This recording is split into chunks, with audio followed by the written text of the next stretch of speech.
രുചിഭേദങ്ങൾ. Hi friends, എല്ലാവർക്കും രുചിഭേദങ്ങളിലേക്ക് സ്വാഗതം. സാധാരണ നമ്മൾ റവ കൊണ്ട് ഉപ്മാവല്ലേ അധികവും ചെയ്യാറ്.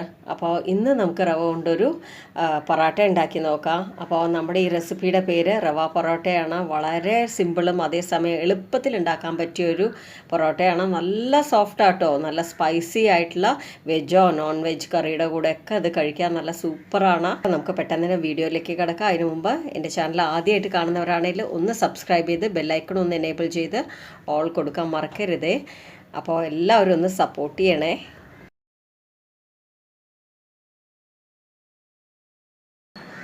റവ പൊറോട്ട ഉണ്ടാക്കാനായിട്ട് ആദ്യം ഒരു മിക്സി ജാറിലേക്ക് 1 കപ്പ് റവ ഇട്ട് കൊടുക്കാം. ഏകദേശം 1 മിനിറ്റോളം നന്നായിട്ട് ഗ്രൈൻഡ് ചെയ്തെടുക്കണം. അപ്പോൾ ഞാൻ നന്നായിട്ട് പൊടിച്ചെടുത്തിട്ടുണ്ട്. എത്രത്തോളം പൊടിക്കാൻ പറ്റും അത്രത്തോളം പൊടിച്ചിട്ടുണ്ട്. പിന്നെ ഇത് വറുത്ത റവ കേട്ടോ, ഞാനത് പറയാൻ വിട്ടുപോയി. നിങ്ങളുടെ വറുക്കാത്ത റവയാണെങ്കിൽ ഒന്ന് ചെറുതായിട്ടൊന്ന് ചൂടാക്കി എടുത്തോളൂ, അതായിരിക്കും നല്ലത്.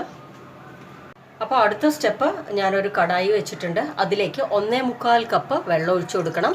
നിങ്ങൾ ഏത് കപ്പിലാണോ റവ അളന്നത് അതേ കപ്പിൽ വേണം എല്ലാം അളക്കാൻ കേട്ടോ, എന്നാലാണ് അത് കറക്റ്റായിട്ട് കിട്ടുള്ളൂ നമുക്ക്. ഇനി ഇതിലേക്ക് കുറച്ച് ഉപ്പിട്ട് കൊടുക്കാം. നന്നായിട്ടൊന്ന് തിളച്ച് വന്നോട്ടെ. അപ്പോൾ വെള്ളം നന്നായിട്ട് തിളയ്ക്കാൻ തുടങ്ങിയിട്ടുണ്ട്. അപ്പോൾ നമ്മൾ ഓൾറെഡി ഗ്രൈൻഡ് ചെയ്ത് വെച്ച റവ ഉണ്ടല്ലോ, അത് കുറച്ച് കുറച്ചായിട്ട് ഇട്ടിട്ട് നന്നായിട്ട് നമ്മൾ ഉപ്മാവിനൊക്കെ കിണ്ടില്ലേ അതുപോലെ ആക്കണം.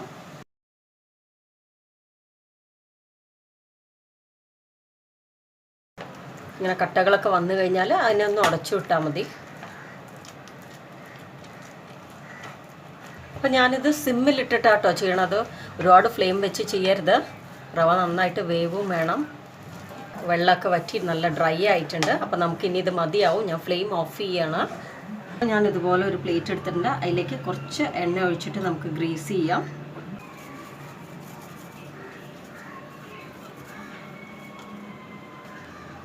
അതിന് ശേഷം നമ്മൾ ഓൾറെഡി ഉണ്ടാക്കി വെച്ച റവയുടെ മിക്സ് ഉണ്ടല്ലോ, അത് ഇതിലേക്ക് ഇടാം. അപ്പോൾ ഇത് ചെറുതായിട്ടൊന്ന് ആറി തുടങ്ങുന്ന സമയത്ത് നമുക്ക് 1/2 കപ്പ് മൈദ ഇട്ട് കൊടുക്കാം. മൈദയ്ക്ക് പകരം നിങ്ങൾക്ക് വേണമെങ്കിൽ ഗോതമ്പ് പൊടി ഉപയോഗിക്കാം. പിന്നെ ഇതെല്ലാം കൂടെ നന്നായിട്ട് കുഴച്ചെടുക്കണം. ചെറു ചൂടോടെ തന്നെ ഇത് കുഴച്ചെടുക്കണം കേട്ടോ, അല്ലെങ്കിൽ അത് നമുക്ക് കറക്റ്റായിട്ട് കുഴയ്ക്കാൻ കിട്ടില്ല.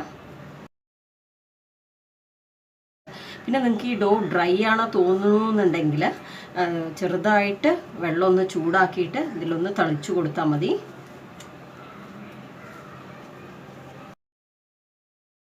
അപ്പോൾ ഞാൻ നല്ല സോഫ്റ്റായിട്ട് കുഴച്ചെടുത്തിട്ടുണ്ട്, കണ്ടില്ലേ, നല്ല സോഫ്റ്റായിട്ടുണ്ട്. പിന്നെ ഇത് നമ്മൾ ചപ്പാത്തിക്ക് ചെയ്യണ പോലെ ഉരുട്ടണ സമയത്ത് അതിൽ ക്രാക്സ് ഒന്നും വരാൻ പാടില്ല. ഈ ഒരു മാവിൽ അതില്ലാതിരിക്കാനായിട്ട് ശ്രദ്ധിക്കണം കേട്ടോ. ഇനി നമുക്കിത് പരത്താം. കുറച്ച് മാവ് ഇതിൽ തൂവി കൊടുക്കാം. അപ്പം ഇനി ഇത് ഓരോ ഉരുളകളായിട്ട് എടുക്കാം. ഞാൻ ഒരുപാട് വലുപ്പത്തിലാക്കണില്ല, ചെറിയ ചെറിയ ബോൾസ് ആയിട്ടാണ് ഉരുട്ടിയെടുക്കണേ. കണ്ടോ, ക്രാക്സ് ഒന്നും വരാൻ പാടില്ല അതിൽ.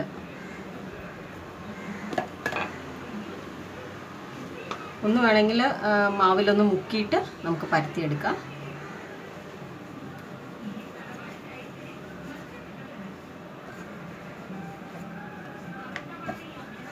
ഒരുപാട് ഘനത്തിൽ പരത്തേണ്ട ആവശ്യമില്ല. എത്രത്തോളം നൈസായി പരത്താൻ പറ്റുമോ അത്രത്തോളം നൈസായി പരത്തുക.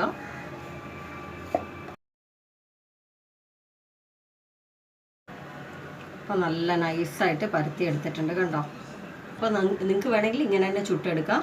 അല്ലാത്ത പക്ഷം ഗസ്റ്റൊക്കെ വരുമ്പോൾ നമുക്ക് കുറച്ച് അവർ ഇമ്പ്രസ് ചെയ്യാനായിട്ട് ഇതുപോലെ ഒരേ ഷേപ്പിൽ കിട്ടണമെങ്കിൽ ഇതുപോലെ ഒരു ഡബ്ബ വെച്ച് നന്നായിട്ടൊന്ന് പ്രസ് ചെയ്ത് കൊടുക്കുക. അപ്പോൾ നല്ല റൗണ്ട് ഷേപ്പായിട്ട് കിട്ടും.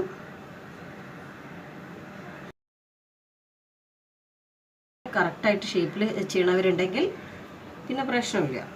അപ്പോൾ കണ്ടില്ലേ, അപ്പോൾ ഇത്രയേ ഉള്ളൂ. ഇനി ഇത് ചുട്ടെടുക്കുക വേണ്ടു. അപ്പോൾ ഞാൻ അതെല്ലാം പരത്തിയെടുത്തു. എനിക്ക് ഏകദേശം ഈ ഒരു സൈസിൽ 10 എണ്ണം കിട്ടിയിട്ടുണ്ട് കേട്ടോ. നോക്കിക്കോളൂ, നല്ല തിന്നായിട്ടാണ് പരത്തിയെടുത്തത്. അവിടെ തിക്കല്ല, കാണുമ്പോൾ തന്നെ നിങ്ങൾക്ക് മനസ്സിലാവുമെന്ന് വിചാരിക്കുന്നു. അപ്പോൾ ഞാനിവിടെ ദോശത്തവ ചൂടാക്കി വെച്ചിട്ടുണ്ട്. അതിലേക്ക് നമുക്ക് ഈ ഒരു പറാത്ത ഇട്ട് കൊടുക്കാം. ഒരുപാട് ഫ്ലെയിം കൂട്ടി വെക്കേണ്ട, നല്ല മിനിമത്തിൽ തന്നെ ഇടുന്നിട്ട് വേണം ഇത് വേവാനായിട്ട്.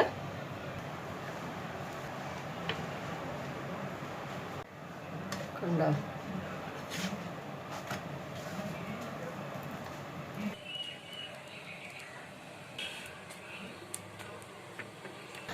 അപ്പോൾ ഒരുപാട് വടവട പോലെ ആക്കരുത്, അപ്പോൾ പിന്നെ പൊറോട്ടയ്ക്ക് സോഫ്റ്റ്നെസ് ഉണ്ടാവില്ല.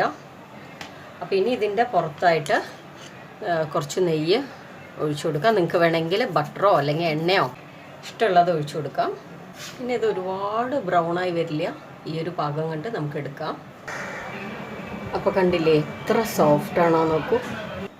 അപ്പോൾ ഇത്രയേ ഉള്ളൂ, വളരെ എളുപ്പമാട്ടോ ഇത് ഉണ്ടാക്കാനായിട്ട്. പിന്നെ മാത്രമല്ല നല്ല സ്വാദുമുണ്ട്. നല്ലൊരു സ്പൈസി ആയിട്ടുള്ള വെജോ നോൺ വെജോ കറി ഉണ്ടെങ്കിൽ നല്ല സൂപ്പറായിട്ടുണ്ടാവും. പിന്നെ ഞാൻ ഇന്ന് ഉണ്ടാക്കിയത് നല്ല സിമ്പിളായിട്ട് ഉണ്ടാക്കാൻ പറ്റുന്ന ഒരു പീസ് കറിയാണ്. ഈ റെസിപ്പി ഞാൻ അടുത്ത വീഡിയോയിലിടാം. അപ്പോൾ എല്ലാവരും ഇതുപോലെ ഒന്ന് ട്രൈ ചെയ്ത് നോക്കിയിട്ട് ഫീഡ്ബാക്ക് തീർച്ചയായിട്ടും തരണം. അപ്പോൾ വീഡിയോ ഇഷ്ടമായിട്ടുണ്ടെങ്കിൽ ലൈക്ക് ചെയ്യണം, ഫ്രണ്ട്സ് ഫാമിലിക്കൊക്കെ ഒന്ന് ഷെയർ ചെയ്ത് കൊടുക്കുക. ആദ്യമായിട്ട് കാണുന്നവരാണെങ്കിൽ ഒന്ന് സബ്സ്ക്രൈബ് ചെയ്ത് ബെല്ലൈക്കൺ ഒന്ന് എനേബിൾ ചെയ്ത് ഓൾ കൊടുക്കാൻ മറക്കരുത്. അപ്പോൾ ഇതുപോലെ നല്ല നല്ല വീഡിയോ ആയിട്ട് വീണ്ടും കാണാം. Thank you all.